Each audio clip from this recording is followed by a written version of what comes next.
Welcome to Brave Enough for Love, the podcast for anyone who knows happily ever after doesn't always happen on the first try.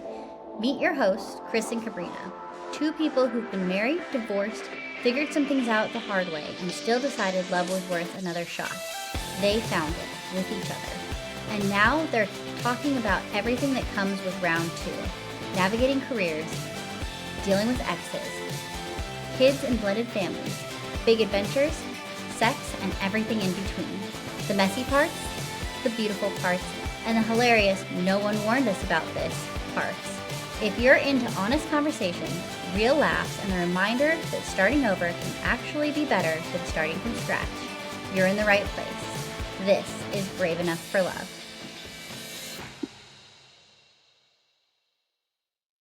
Welcome to episode 1 of Brave Enough for Love.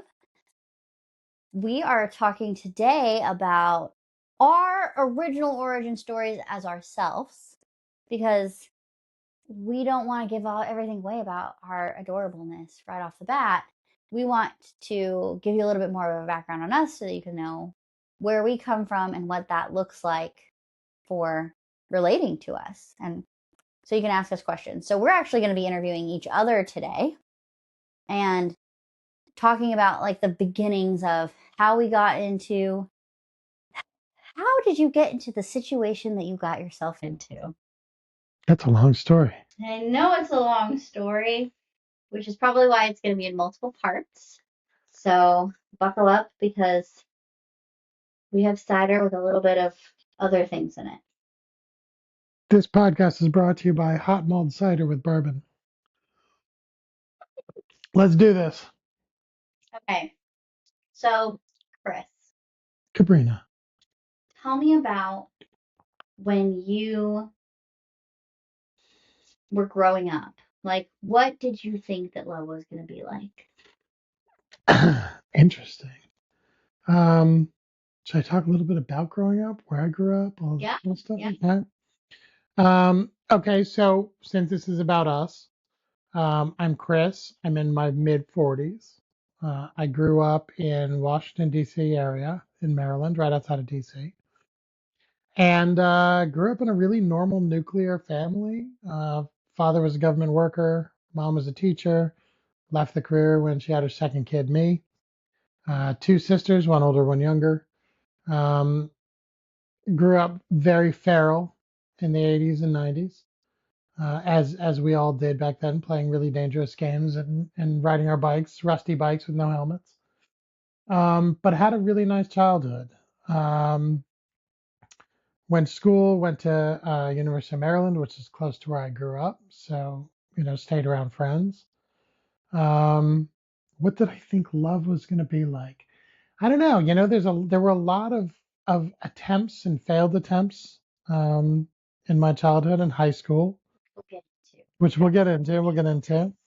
Um, I grew up seeing my parents who were together for 50 years.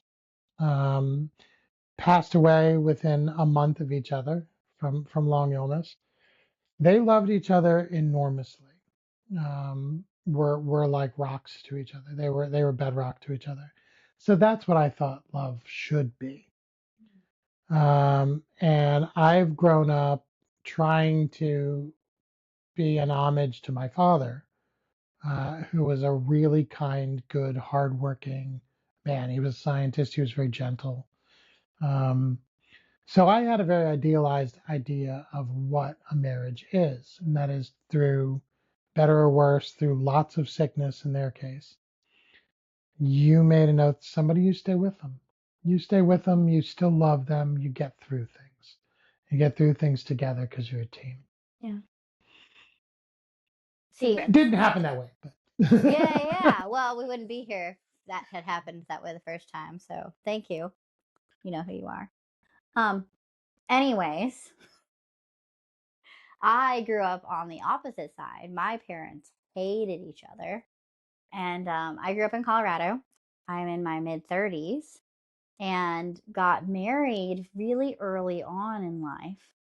So I I started college and basically got kicked out of my house when I was 18 and was like, okay, it was sink or swim very early on in my life. Had a job since I was 14, really out there figuring out life by myself with no adult supervision. So I guess, I turned out kind of okay considering. Spectacular. Thank you. I'm a little flamboyant. I really like sparkles, but other than that, like I feel like I did okay. And so I got a scholarship to a college and was like, I'm going to just do school. I'm going to focus on this because I had had such a bad experience growing up that all of those abusive pieces, I kind of just stuck into a little box and stuck under my proverbial bed or buried in my proverbial backyard because I was like, this is too much to deal with. And I'm going to go do my life how I want to do my life. Very much a millennial who grew up like a Gen Xer. So I'm younger, but a lot of people think that I'm older just because of the fact of how I act. And being the kid who kind of just made things work and did the things they needed to do and didn't have parents that were around or loving. And then my parents ended up getting divorced later on in life, but they were a treat growing up. So I didn't really want to get married or be in a relationship. I went to college kind of planning on being the first female CEO of Disney because I was determined to be in the man dominated field and to prove that a woman could be in it because I was like, feminism, I will be this person. And I think there was a lot of really good things that came out of that. And then I kind of fell into being in college and watching everybody else come for an MRS degree accidentally into, oh, I fell for somebody and now I feel safe because I've never felt safe before. And got into a situation that I wish I would have had more parental or adult, somebody saying, you should think about this. You should consider this. So very much love to me, I had this idealized idea of what I wanted love to look like, but I think that I had pretty much shut it off in my late teens, early 20s. So I got through college. I was kind of a serial monogamist. Mm. I liked relationships. I was never a playboy. I was very popular. Oh, you're so cute. I was in a fraternity. I threw giant parties. Those potato guns. Yeah, a lot of Sand in the mayhem, basement. a lot of intoxication, a lot of partying. Not the world's best student, but did fine. But He's a genius. He doesn't give himself enough credit. I've always been a relationship type person, and that doesn't mean that I didn't date around. I did, and I had fun. Um, it was shortly after getting out of school. I was still living in the fraternity house because they were paying me to like be the house manager, do upkeep, right? But I was working down in DC To do upkeep and throw parties. and throw parties. I was also working on a job full time, and I figured, hey, for a semester of free housing sounds great, right? And one day, my ex wandered into the house with a friend. My ex. You have to say who this is. My ex-wife. Mm-hmm. I'm sorry, my ex-wife. Before she was the ex-wife, now the ex-wife. No, the ex-wife. Yes, came wandering in and we met, and I don't know, it's just a whirlwind. We'll get into those details later, but I mean, you can touch on some of them, but I mean, it was kind of just an extension of a college thing, crush, and started out fine, started out cute, and followed a lot of ups and downs over the years. We were together for 5 years before we got married. And in retrospect, like you said, you see red flags in the rearview mirror, but at the time you don't. I was a kid. My brain wasn't fully formed. Um, yeah. Well, I think that this is kind of like when you go to the beach. There's red flags and then there's double red flags. And double red flags are like they tried to kill you in their sleep, the girl who tried to get her pregnant without you knowing. We'll get into that story later. Those kind of big red flags, like they hate everyone kind of things. Yeah, that might have been one. But you know what else there is in addition to double red flags? There are those days when you go to the beach and the entire beach is lined with red flags. You only see the one red flag in front of you, but there's danger everywhere. That's a different type of red flag. And one that I wish somebody had been like, hey, did you notice that there's no safe swimming today? Not just that you can't swim safe in this channel. That's what we need more of in this world. Friends and family that get in your business. Yes. Not come to you afterwards and go, oh, I knew that they were the wrong person for you. Yeah. Which we have stories about. But I think that when you think about it that way, a lot of people will still get in the water. Like, how many times have you gone to the beach? It has a red flag or a double red flag, and there's still those morons in the water where you're like, well, we lost them today. Yeah, how many people get dragged out by the 17-year-old lifeguard, like gasping for air? Exactly. Because they're gonna beat the odds. They don't have to listen. I think we all did a little bit of that. I mean, I certainly had friends that didn't question, but just said, "You sure?" You know, and when we're young, we have children, as we said in P0. And one thing Kabrina and I, or episode 0, one thing that Kabrina and I talk a lot about is that we're never gonna hold our tongue. That we're gonna protect our kids, not get in the way of their lives. But if we feel something's amiss, we're gonna let them know. I think that's one of the kindest gifts you can give to your children. Well, and it comes down to close off this metaphor, is that when you see the red flags in a relationship going, I'm not going to continue on this route until I have figured out how to make this a green flag. I'm not going to run the red light over and over and over again, hoping that it's not going to catch up with me. Because eventually there's going to be a cop at the corner that's going to slow you down and you're going to go, well, fuck, what have I done with my life?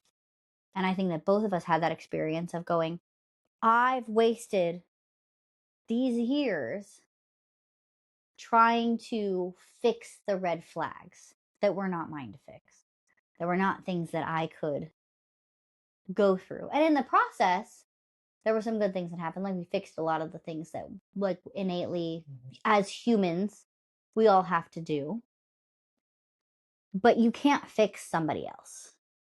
If you get nothing from today, you cannot fix that motherfucking person who will not change. Because you can't make change on anybody but yourself. You know, and it's so funny thinking about it in the way that you just said it. How old were you when you got married? 22. How old was I? I was 25. I'm still 22, so don't ask. You're like 26 now, but I was 25, and at 25 and 22, at 25, I was working really hard. I was chasing a corporate dream. I was aggressive and type A, but I didn't know anything about the world. I didn't understand anything. And when I look back to that era, I saw things that were red flags. What I didn't know was what those turned into down the road. And most people don't know that. The only way you know it is by going through it, by coming out on the other side. And then, you know, we both have done a lot of therapy, you more than I, but I mean, have dove headfirst into fix self because we can't fix others. Well, and I dove straight into therapy because my thought process in my marriage was, if I fix myself, then he will love me. If I can be better, if I can be skinnier, if I can be nicer, if I can be kinder, if I can be more what he wants me to be, then I will be loved. There was never a I love you because you're you. It was I will love you when. And the when was a moving target that I could never reach, no matter how hard I tried. And it took me 3 years of therapy before I woke up. And my therapist was like, took you long enough. And I was like, bitch, why didn't you tell me earlier? And she's like, you wouldn't listen to me anyways. I'm like, oh, fuck, she's right. Was therapy all good, or did you have some bad experiences along the way? I got really lucky and only had one bad personal therapist. There's two bad personal therapists that I switched from fairly quickly. I think we'll get into another episode of like marriage therapy. That was a different ballgame. Finding a really great marriage therapist and couples therapist was very difficult. Because of the kind of background that I came from and the kind of occupation that my ex had, which I'll let you ask your own questions about. Different episode. Seriously. Yeah, that's really. Um we had a really hard time. I had a really hard time finding a therapist that didn't make me feel like I was just the nag who wasn't giving him enough sex. When in reality, I probably wanted sex more than he did. And I was getting deprived, but nobody talks about that because women don't talk about sex, except for me. We're going to talk a lot about that. Absolutely. So, when do we start moving in towards kids? I know that I had been with my ex-wife for 5 years, and then we waited another handful of years, 4 years, maybe 5 years, before having our first. So I have three, 11 to 16, all girls. Um, but I got some of that married life before children. Did you do the same? So for me, we were together for almost 2.5 years before we got married. I lived in California for half of it though. And we never lived together. We did the whole Christian, don't sleep with each other, be virgins when you get married, blah, blah, blah, blah, blah. You can tell us your feelings about that in the comments. We'll tell you ours later. But that made it very difficult because I had rose colored glasses of what marriage was going to be like with him. And then found out very quickly that I am fertile myrtle, which is why I have 5 children. Yes, I am very young, but 5. And we got married, and 7 months later, I found out I was pregnant. So I was also treated like a scarlet letter everywhere I went because people were like, oh my God, you just got married. And I'm like, do the fucking math. But people they can't do math. They only have 10 fingers. And once you get past that, it's hard. And then how quickly? So I had my first when I would have been 23 when she was born, almost 24. And then, so it was 7 months after we got married. And then 22 months later, I had my second. 22 months after him, I had my third. 18 months after her, I had my fourth. And then 15 months after her, I had my fifth. So I range from 11 to 4 years old. So I was basically nursing her pregnant for 10 years.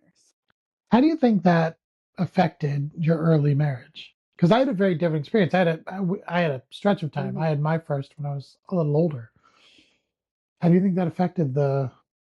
I think that for my ex, I came into a marriage basically co-parenting an adult with his mom and not realizing that I was walking into a man child, as Sabrina Carpenter likes to so lovingly say.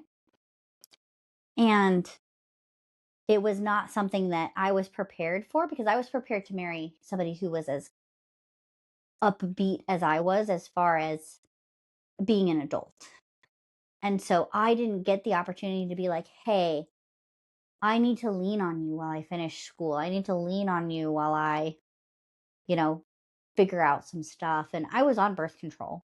It wasn't like we were trying to get pregnant. It was just. Very lucky. That's a word. That is a choice of words. But I remember when I found out I was pregnant with my oldest, and I was devastated. And coming from a Christian background, that is not how you're supposed to feel. I was like, what the fuck do I do? I can't get an abortion because that's not what we do. And so I just lived with this, oh my God, my life is ruined.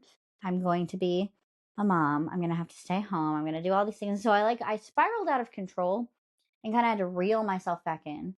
I was still doing debate in college. I was still doing all these things because I had dreams and plans. Like I'm the 5-year plan, 10-year plan. Let's have all these things planned out.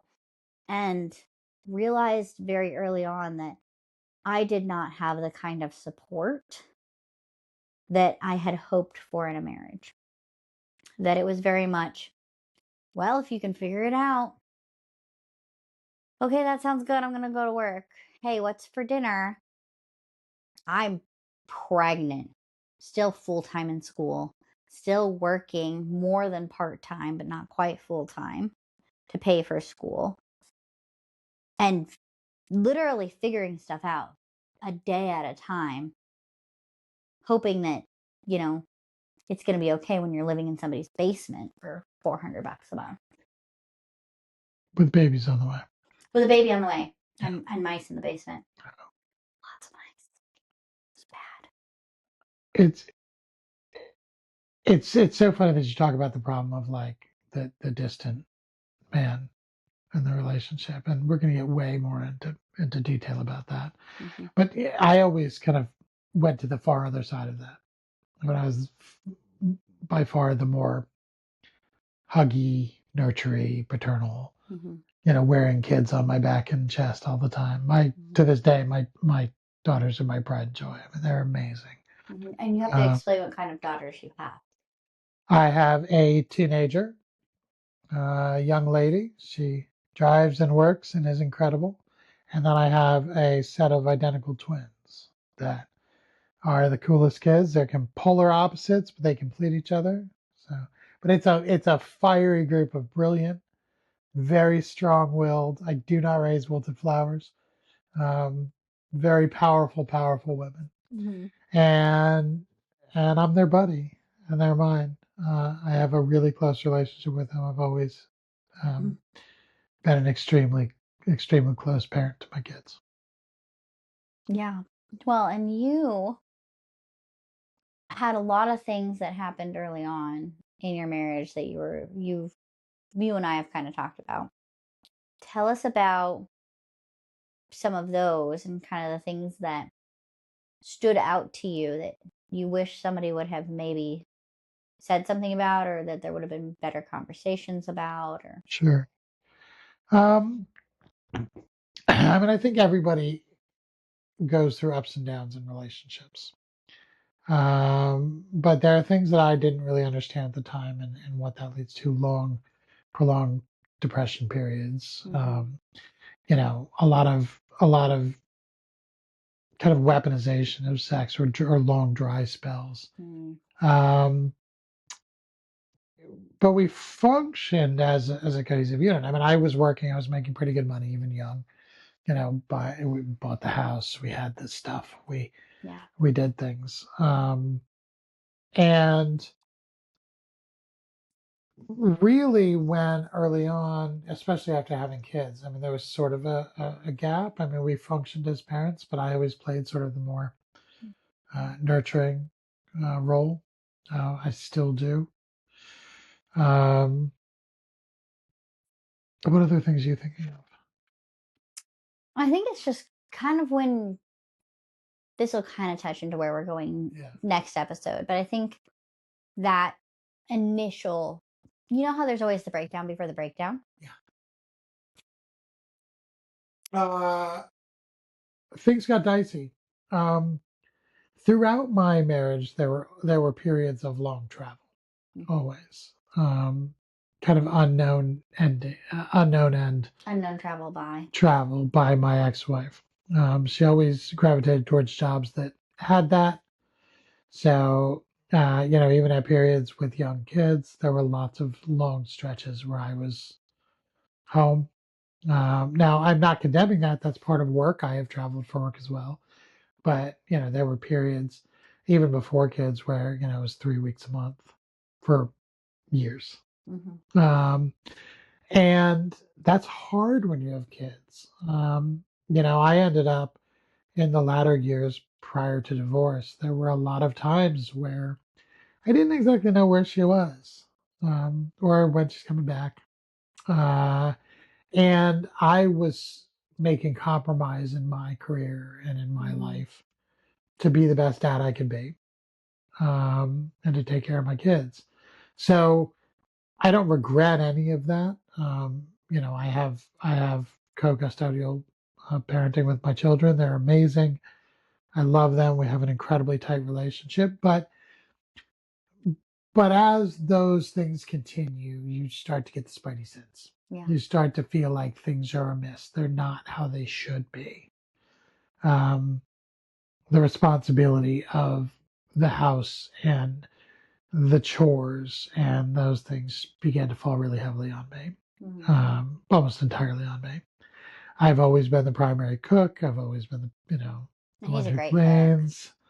Um, so it's not that story that we hear all the time of like, oh, he works, he comes home, he sits on the couch, and he plays video games. That is absolutely not the case in my case.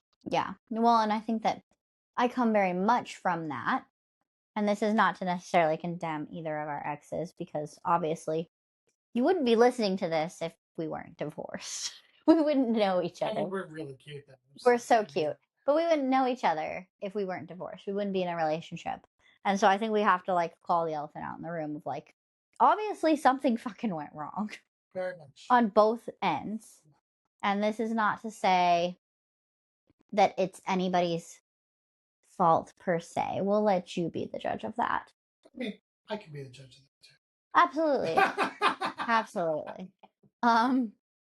But it's one of those things of, this is us sharing the version of our story that, like any story, there's sides to it. So we're just gonna like leave that there so that we're never trying to make this about they were bad and we were good, or vice versa.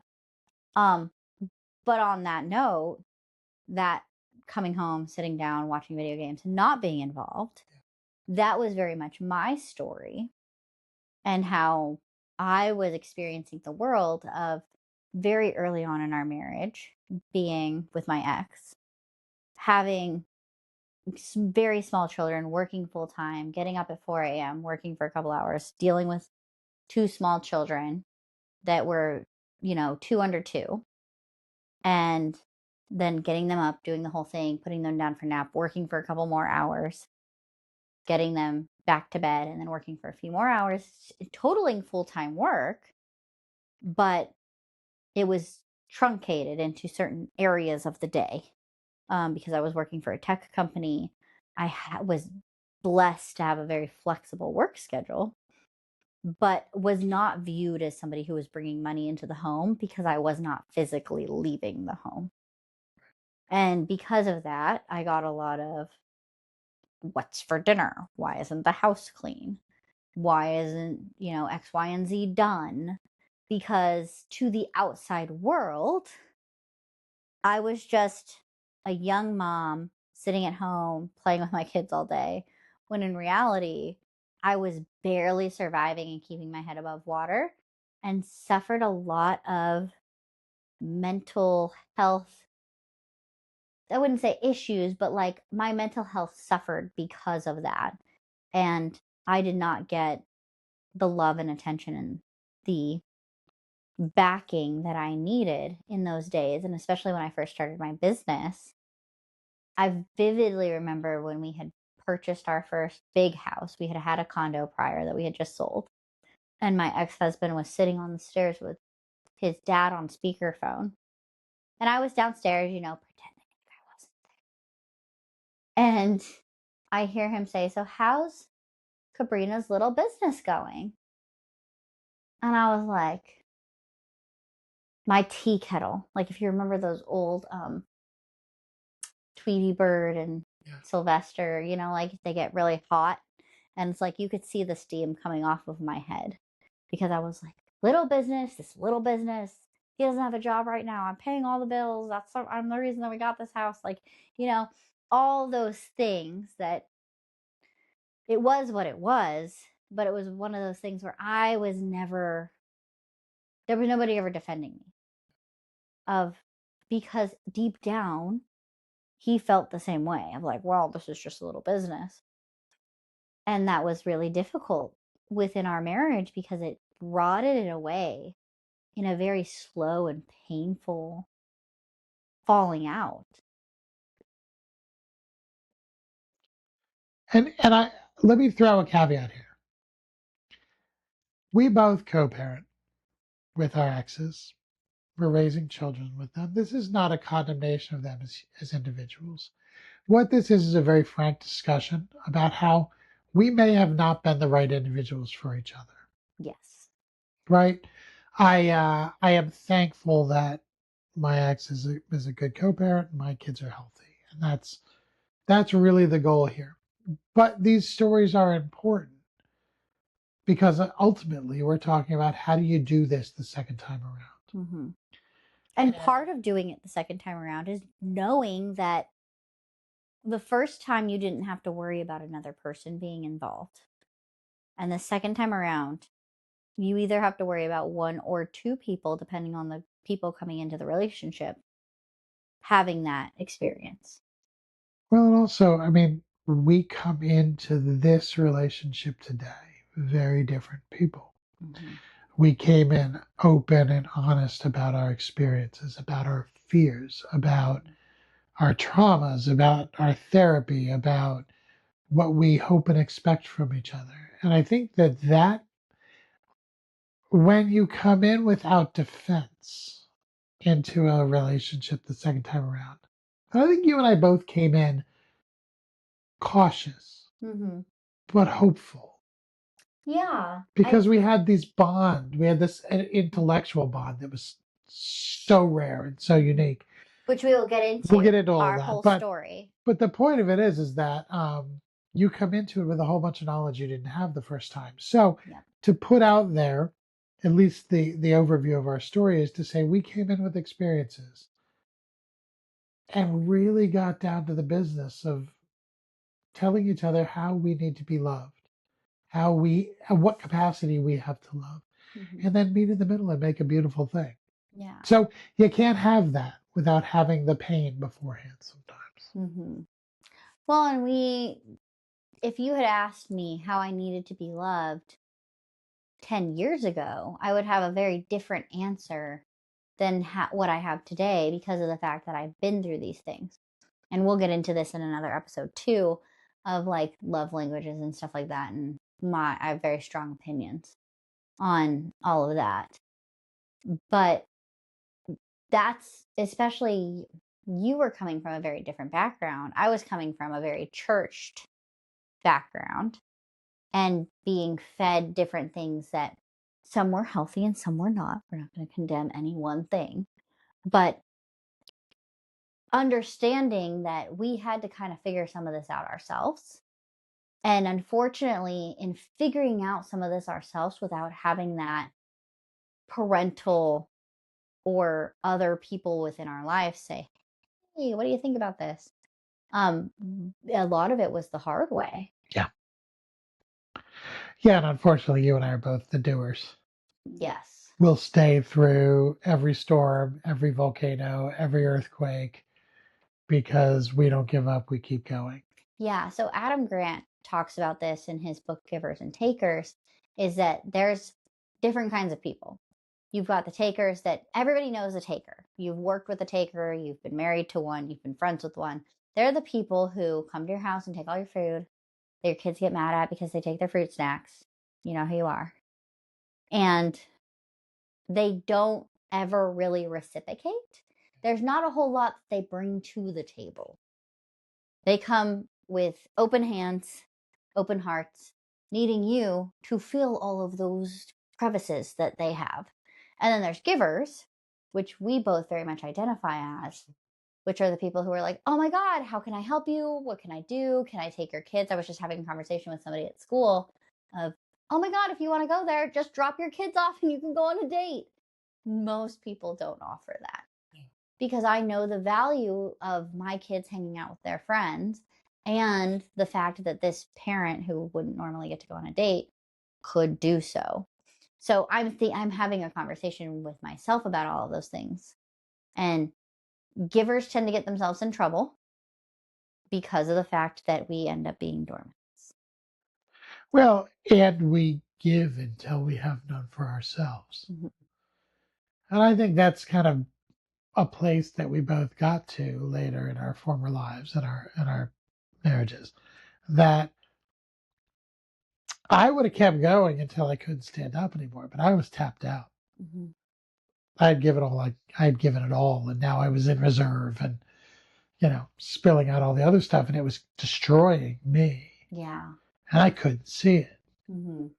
Because I was raised by a Depression era father who would do anything eat out of a tin can, because that was his job. Well, and I think that that's a really good thing to bring up because when you have parents that grew up in that kind of environment, they would wash out Ziploc bags and use them again.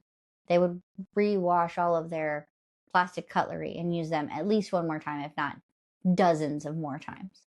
That was a very normal thing because you didn't ever not be grateful. And I think that we live in a society, and this is a really interesting segue of we live in a society where everything is able to be thrown away, including people. Yeah. Which means that if I don't go on a good date that I like, if I don't like the person in this way, if they are too heavy, if they're too light, if they're too this or they're too that, I can just throw them away no matter how much I've invested or how much they've invested. You just kind of move on because it's not about the us, it's not about this and our relationship. It's about how do I feel about it and does it make me feel good in this moment? And I hate to break it to everybody who's listening, there's not going to be any relationship that you ever get into that's ever going to feel good all the fucking time. Because people get sick, people get angry, shit happens. If you have kids, you should know this. They come home with something and they're like, oh my God, Mom, I need to have this thing done by tomorrow. You want to test a relationship? Go through stomach flu and lice. Oh my God, lice. Lice with kids will test anybody to their breaking point. We never even came close. Never even came close to breaking. Okay. The discard thing is really interesting because you framed it in the perspective of dating. Mm-hmm. As somebody who felt terribly discarded. Yeah. After a quarter century of my all. Is it weird to say that? Quarter century? Very, very weird. Yeah. Very, very weird. Will you be with me for 25 years? You? A quarter century? We're going to live for another 100. Science is doing it, man. We're going to live for another 100. We're going to be offensive and cute and adorable and make out when we're in our 80s and 90s. It's going to be ridiculous. But as somebody who felt very discarded, and I have all the reasons that we get into that that I felt discarded because I was. Mm-hmm. I don't think it's just dating. 100%. I think people in general have no problem just deciding one day, I'm done. I care about me. And I'm not going to give you 1 minute of kindness or peace or patience. Mm-hmm. And that's an endemic thing that's happening right now. There's no regard for our fellow humans at this moment. And that's a really sad thing. And I hope it's something that we can touch on because Kabrina and I both are the ones that will be there for humans that we know 20 years from now. Mm-hmm. We will give as much as humanly possible when somebody is hurt because everybody needs a friend and everybody needs a friend like you and I. And this is probably going to be episode 4 because you know exactly where I'm going with this. But we realize that. Yeah. Very Too heavily. late. the first year of us dating. Yeah. And it was like watching people drop off like flies. Well, and it was the most liberating thing for me meeting you because you were the first person I could openly talk about with it. I was still in, and to be fair, am still in some friendships that have taken and taken and taken for 30, 40 years. Welcome to the new Yeah. just got divorced Yep, therapist. yep, yep. So to have a friend that could say to me, "Hey, I see you doing this. I see this happening. Are you okay?" Not judgingly, because I had that in my prior life. I had, "You're ridiculous. You're pussy. You're wuss. You're doing. Why are you helping that person?" Right? You say, "Are you okay?" And there's some people that I still help because there's nobody else to help. Well, and being understanding of, I see that you're doing this because I do it too. Are you sure that this is where you want to spend your time? And really reinforcing it more as, I love you and I don't want you to feel, and I think you do a much better job at saying this to me, of, I don't want you to feel like you've wasted time or you're angry at yourself for doing X, Y, and Z. And I think we do a nice job communicating how we need to be talked to when it comes to that. And just going, hey, do you want to? But I've also been the person who's like, hey, you should reach out to so and so because you had a dream about them, or because you've mentioned several times that you want to talk to them. Yeah, and I think that that's very helpful because you push me to go find friends and new friends as people have fallen off, and encouraging you to do similar things as well as talk to people that you already know. And this comes down to the podcast not just being about our relationship. Obviously, we're going to talk about this a lot because we live together. You'll find out how we got here later, but that's just for, a couple episodes from now, just to keep you hooked. But at the end of the day, like, this is all about every relationship that you have, because all of them are important. And how do you, as a person, have a connection with somebody and it not be all about either, a lot of people I know, you'll know exactly who I'm talking about. They want to be in a relationship because they want the sexual connection. They want this feel good, give and take, want you, chase me thing that we're so intoxicated with. And I'm not going to tell you that it doesn't feel good, but just because we're in a very loving, stable relationship, I don't not feel like you're still I chase you. chasing. Yeah. Yes, he likes to tickle me up the stairs. But it's not that I'm not feeling that kind of feeling. It's that I have like a steady. It's not this, oh my God, this is so good, and oh my God, this is so bad. Like, I don't want to be on a lover tortured poets department constantly roller coaster, because it's exhausting and eventually you just want to throw up.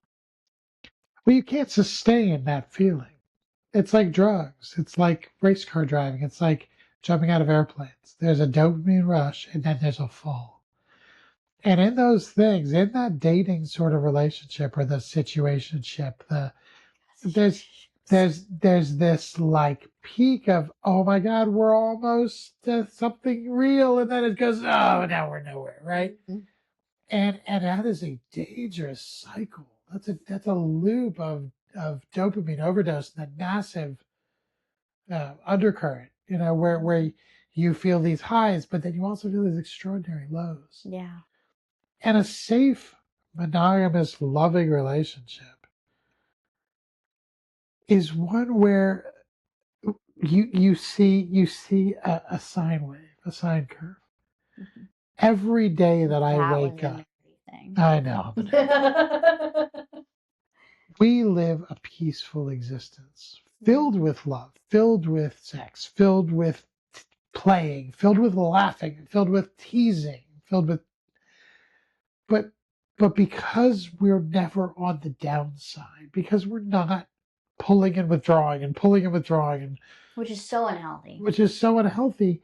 And I tell you this all the time, and I mean it from the bottom of my heart. Every single morning that I wake up and I roll over and I see you, I love you more that day than I did the day before. Because I am so blessed, so lucky to roll over and see my best friend and my soulmate lying next to me. And I am very confident that every single morning from here until the end of my life, I will roll over and I will love you more that day than I did the day before. I am confident. Well, and I think that going through the things that we've gone through, we're so much more grateful and in tune to all the things because of the fact that we've seen what the other side holds and the grass ain't always greener. And that comes to this, if you're in this spot where you are single and you're like, oh my God, they're so gross, I can't do this, stick with us because we're going to walk you through the whole entire process of how we got here. And a lot of the science and the things that we're finding out about people and psychology and all these different sociology things that honestly, most of the dating advice and the gurus are fucking you over. Of, it's that whole, if you have kids, you know this. The boys who like you are the boys that are mean to you. What? Is that the case? And are we teaching girls that if boys are mean to them, that they should like them? And then that's why there's this whole bad boy thing? I mean, that was one of the things that you said very early on to me was like, well, I'm not a bad boy. Girls like bad boys. And I was like, I just want to be loved and be able to sleep in. I was a bad boy, but I mean, bad boys would be out of me. I have daughters. I'm a good man. I'm a good man. You're going to sing the song? Yeah, Bad boy, totally. bad boy. Another episode that we have to do in the future because it really is so interesting. One of the how do you pick somebody, right? We have a friend. How do you pick somebody? Well, I'd like them to look like this. Was the answer? Yeah, that's not how you pick somebody. Kind of like what else? That's not how you pick Because somebody.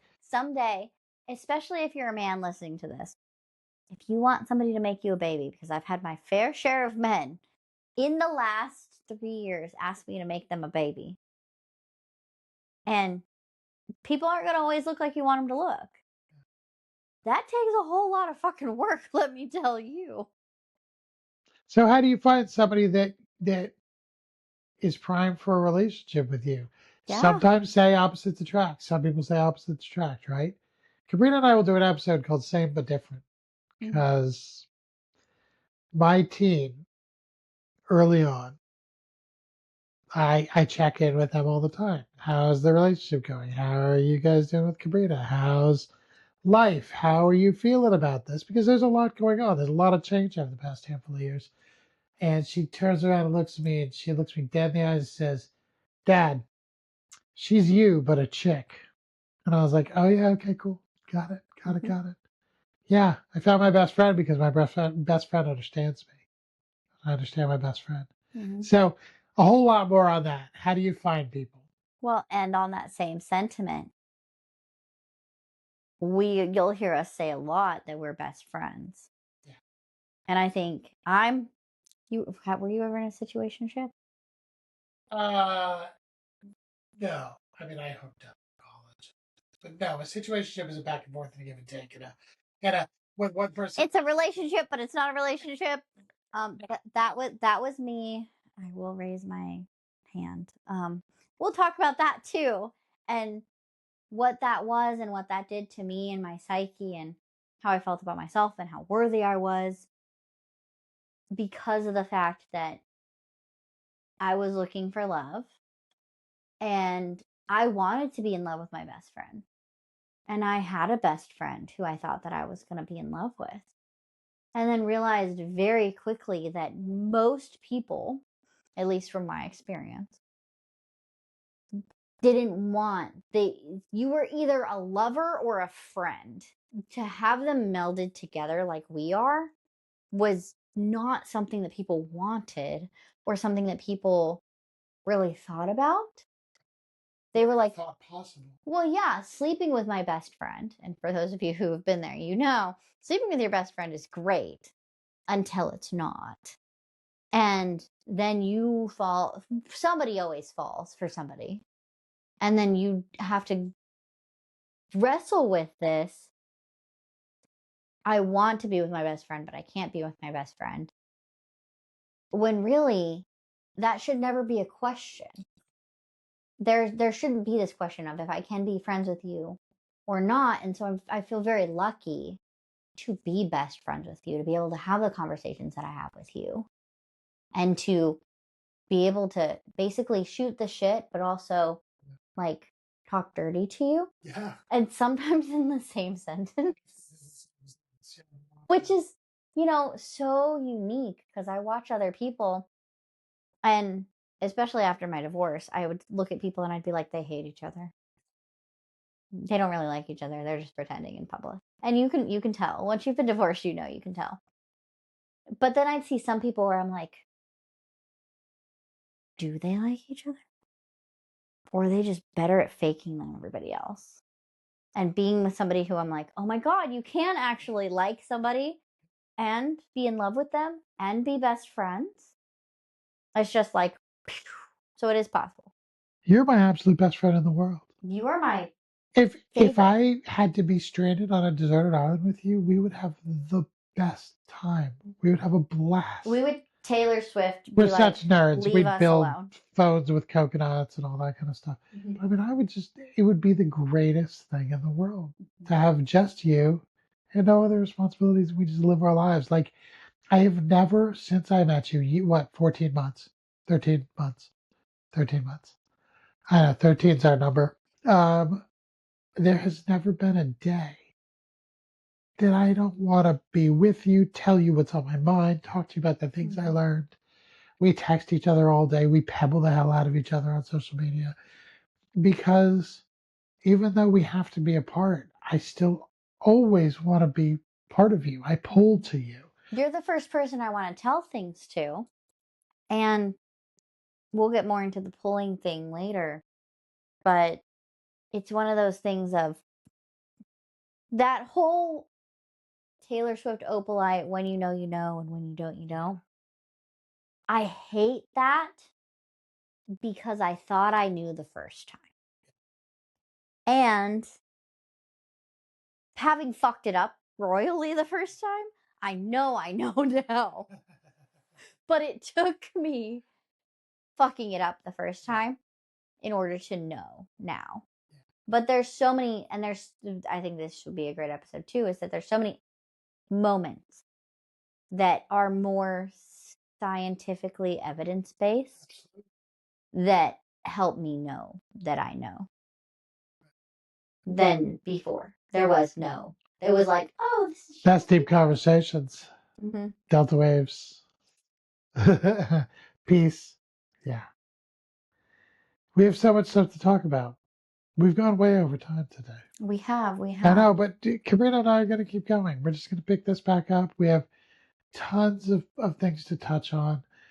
It's not all going to be this heavy. There's going to be a lot of laughs in the middle of it. One of our favorite things as a couple is to make each other laugh. It's like a competition. Usually dirty jokes, but, also just zingers. We're going to see what kind of random things we can bring that we haven't told the other person about that we're just going to like announce on the podcast. I find stuff all the time. That's true. So much stuff. Did you hear this study about this? So there's going to be a lot of things, and I think that there's going to be questions that we bring up from you as the audience that, I'm going to be completely honest with you. I have a plan for this podcast to be something that's very, very big and very widely known, because there's not a whole lot of people talking about how to do relationships right. There's a lot of people talking about how to manipulate people in order to be within a relationship, which doesn't make sense to me. But there's not a whole lot of people going, this is how it's supposed to be and this is how it's supposed to feel.